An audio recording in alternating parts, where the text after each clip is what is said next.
Let's talk about the salary ranges and if where to look for these PhD positions. Again, websites, company की websites पे या Okay, and can I also do internships here अगर मैं direct वहाँ से आ रहा हूँ तो, या internship is only okay, and what will you say कि यहाँ पे salaries कितनी है? हेलो अस्सलाम वालेकुम। आज हम इस वीडियो में डिस्कस करेंगे कि आप पाकिस्तान, इंडिया या बांग्लादेश में बैठे बैठे कैसे यूएस में डायरेक्ट जॉब के लिए आ सकते हैं, क्या रिक्वायरमेंट्स हैं, सैलरीज कितनी मिलती हैं, क्या स्किल सेट आपके पास होना चाहिए, and what is the pathway to find your jobs here. So without wasting any more time let's get started and ask this guy कि किस तरह आप डायरेक्टली यहाँ पे जॉब पे आ सकते हैं। अस्सलाम वालेकुम सरोज भाई, first of all let's have your short introduction. अस्सलाम वालेकुम, मेरा नाम सरोज है। ऑफ कोर्स मैं यहाँ जॉब कर रहा हूँ यूएस में in tech company Facebook as a construction project manager.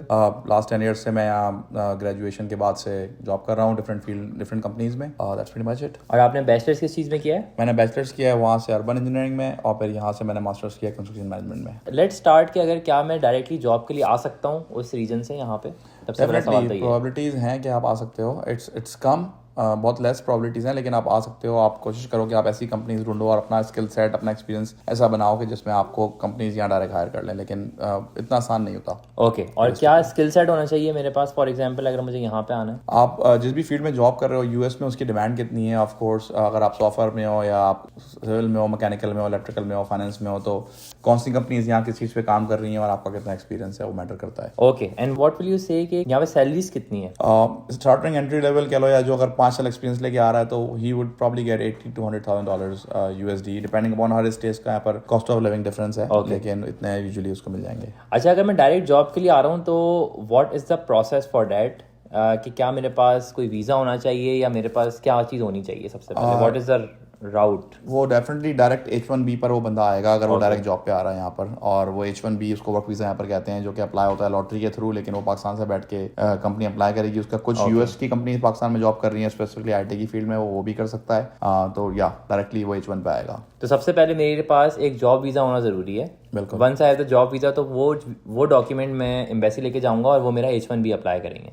या वो ऑलरेडी अप्लाई हो गया होगा यूएस से, आपको खाली बस पेपर आएगा और आप बता दोगे मेरा H1B है। ओके नाइस, तो कंपनी यहीं पे अप्लाई करती है। ओके, कुछ स्किल सेट के ऊपर डिस्कस कर लेते हैं कि what are the soft and hard skills are required specifically for engineering for example. क्या स्किल्स होनी चाहिए? आई थिंक सॉफ्ट स्किल्स तो हर फील्ड में आई वुड से communication, writing, reading and speaking is very important. आप नेगोशिएशन स्किल्स बहुत important है, आपको पता होना चाहिए किससे कब बात कैसे करनी है। और सॉफ्ट स्किल्स तो ये हो गई, और हार्ड स्किल्स में आप कह लो कि आपके पास आपको पता होना चाहिए कि आपकी फील्ड में क्या चीज़ चल रही है, कौन से प्रोग्रामिंग चल रही है, कौन से आपकी लैंग्वेजेस चल रही हैं, टूल्स चल रही हैं। मेरी फील्ड में कह लो कि P6 या प्रोजेक्ट मैनेजमेंट या एस्टिमेशन या जो भी फील्ड की चीजें हैं वो आपको पता होनी चाहिए। अच्छा, क्या मेरे पास अगर कोई स्पेसिफिक सर्टिफिकेशन है, will this help me of getting a job? PMP I would say US में हेल्प करती है generally, project management professional. Okay, and if I talk about education, अगर मेरे पास बैचलर है वर्सेस मास्टर है, will this play any role? I don't think so. अगर आप वहां से है तो इतना मैटर नहीं करता है। ओके, सो मेनली आपका स्किल सेट मैटर करता है। ओके, मुझे ये भी बताएं कि फॉर एग्जांपल कोई बंदा है जो कि सिर्फ मैनेजमेंट साइड पे है वर्सेस एक बंदा है जो इंजीनियरिंग या रिसर्च फोकस्ड है, किस तरह की जॉब्स यहाँ पर अवेलेबल हैं? दोनों टाइप्स की हैं। यहाँ पर बड़ी कंपनीज हैं जो रिसर्च भी कर रही हैं। हर कंपनी का एक इंजीनियरिंग डिपार्टमेंट भी होता है और मैनेजमेंट डिपार्टमेंट भी होता है, तो इट डिपेंड्स कि आपको क्या करना है। अगर आप प्रोफेशनल इंजीनियर साइड आउट पे जा रहे हो या फिर आप मैनेजमेंट साइड पे जा रहे हो, यहाँ पर कुछ सर्टिफिकेशन हैं जो कि इंजीनियर्स को यहाँ के करनी पड़ती हैं, लाइक EIT और कहते हैं उसको, या PE कहते हैं, जो कि प्रोफेशनल इंजीनियर होता है। हर स्टेट का अलग होता है। ओके, वो एक स्टेट टू स्टेट वेरी करती है, लेकिन मैनेजमेंट में इट्स रिलेटिवली ईजियर, लेकिन आपका एज अ लिमिट आप कुछ भी कर सकते हो।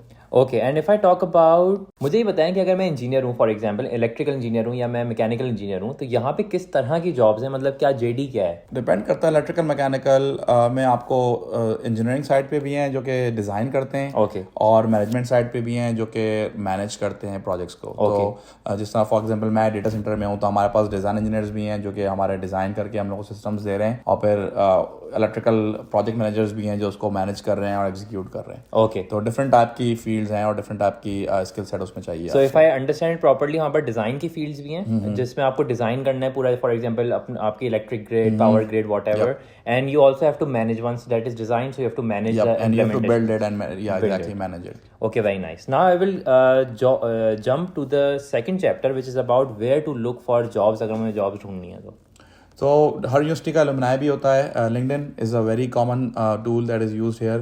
यूनिवर्सिटी की अपनी वेबसाइट्स होती हैं जिस पे आती हैं रिक्रूटर्स, और दूसरा कह लो आपको पता होना चाहिए कि आपको ENR की रैंकिंग जो इंजीनियरिंग न्यूज़ रिकॉर्ड है उसमें कौन सी कंपनी चल रही है और किस में आपको जाना है, तो आप उसकी वेबसाइट पे आके उसके रिक्रूटर्स को रीच आउट करो। ओके, और लिंक्डइन में जाके अप्लाई करो, ऑनलाइन अप्लाई कर सकते हो, लिंक्डइन में जाके भी आप देख सकते हो। Yes. Speaking of application, let's come to the CV और द रेज्यूमे। क्या टिप्स हैं उसके लिए, क्या ऐसा सीक्रेट इंग्रेडिएंट है which will help us to go through? Usually it's a 1 pager. यहाँ पर 1 पेजर CV होती है। अगर आप 10 साल का एक्सपीरियंस तो कोशिश करो कि उसको 1 पेज में ही सिंप्लीफाई कर लो, बिग पिक्चर। तो 1 पेजर इज वेरी इजी, और तस्वीर कोई नहीं होती, तस्वीर होने की जरूरत नहीं है। Okay, let's talk about the salary ranges. क्या सैलरीज किस तरह की, अगर फॉर एग्जांपल मुझे यहाँ फुल टाइम जॉब करनी है? एंट्री लेवल डिपेंड करता है, 70 से $80,000 एज आई सेड स्टार्ट होती है। फिर आप जिस तरह ग्रो करते हो अपने करियर में, 5 साल प्लस बात कह लो आप 100 क्रॉस कर जाते हो। तो इट डिपेंड्स अगेन कि आप कितना एक्सपर्ट हो और कितना जल्दी ग्रो कर रहे हो और कितना आप सीख रहे हो जल्दी। ओके, अच्छा, वीजा टाइम्स कितना लगेगा? ओके, फॉर एग्जांपल अगर मुझे अब जॉब ऑफर आ गई for example, how much time does a visa process takes? Usually 6 से 8 महीने का प्रोसेस है वीज़ा का। H1 जो कह लो कि आप अप्लाई होता है अप्रैल में स्टार्ट होता है अक्टूबर से, तो यूजुअली 6 से 8 महीने का प्रोसेस है। और कंपनीज वेट कर लेती हैं इतना? कंपनीज वेट कर लेती हैं अगर उनको आपको बुलाना है तो। या यहाँ पर तो अगर आप हो तो आप काम कर रहे हो तो फिर तो it's just a matter of process कि आप काम भी कर रहे हो, आपका प्रोसेस हो रहा है। पाकिस्तान से आने में कह लो कि आपको फिर थोड़ा टाइम लगता है, तो आप उनको टाइमलाइन पता होती है जो आपको बुला रहा है, तो that you are needed, right? जब भी okay, and can I also do internships here अगर मैं डायरेक्ट वहाँ से आ रहा हूँ तो, या internship is only for students here?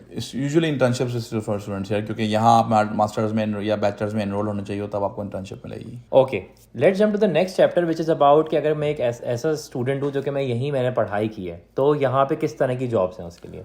उसके लिए बहुत इजी हो जाता है जॉब हासिल करना, क्योंकि वो ऑलरेडी यहाँ पर पढ़ चुका है, तो वो जिस भी फील्ड में जाना है कल्चर का पता है उसको पता है कैसे अप्लाई करना है, और यूनिवर्सिटीज़ भी रिसेप्टिव होती हैं उसको लेने के लिए as an entry level position. तो अगेन जो भी उसका स्किल सेट है, अगर वो कोई इंजीनियर है या फाइनेंस करा हुआ है या लॉ में है या मेडिकल में है, तो उसके हिसाब से वो अपनी फील्ड में घुस सकता है। Okay, very nice. Okay, next question is about immigration. कि इमिग्रेशन के क्या ऑप्शन है? फॉर एग्जांपल मैं यहाँ पे H1B लेके आ गया which is a visa type, उसके बाद क्या होता है until I go to the passport? Immigration basically F1 student visa होता है। उसके बाद आप जब जॉब ढूंढ लेते हो तो आपको H1 करवाना पड़ता है, कि कंपनी आपको स्पॉन्सर करती है कि मुझे भाई सैफ भाई चाहिए, आपको sponsor him, H1 visa, work visa. उसके बाद तो वो 3 साल के पीरियड में आपको वो करना होता है।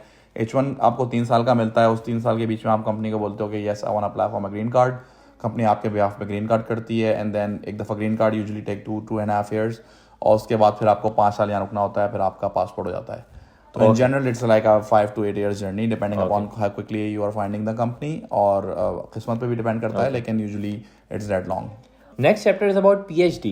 उसके ऊपर थोड़ा सा लाइट शेड करेंगे। अगर फॉर एग्जांपल मैंने मास्टर किया हुआ है ऑलरेडी, तो क्या PhD के क्या ऑप्शन हैं यहाँ पे? या PhD के डेफिनेटली बहुत सारी रैक्स ओपन होती हैं जिसमें डायरेक्टली पाकिस्तान से लोग आते हैं PhD करने के लिए अपनी फील्ड ऑफ रिसर्च में। तो PhD is very common, usually takes 5 years, और यूजुअली फंडेड होता है यूनिवर्सिटी की तरफ से, एंड देन आफ्टर दैट लोग यहाँ पर अप्लाई करते हैं, यूनिवर्सिटीज़ में पढ़ा लेते हैं, या फिर रिसर्च की फील्ड में कंपनी में घुस जाते हैं। And where to look for these PhD positions? Again websites, company की वेबसाइट्स पे, या सॉरी यूनिवर्सिटी की वेबसाइट्स पे, या फिर टीचर्स ने पोस्ट किया होता है। तो आपको पता होना चाहिए कि कौन सी यूनिवर्सिटी में कौन से टीचर्स किस चीज़ पे काम कर रहे हैं। Okay, very nice. Let's jump to the last chapter which is about some general overall questions.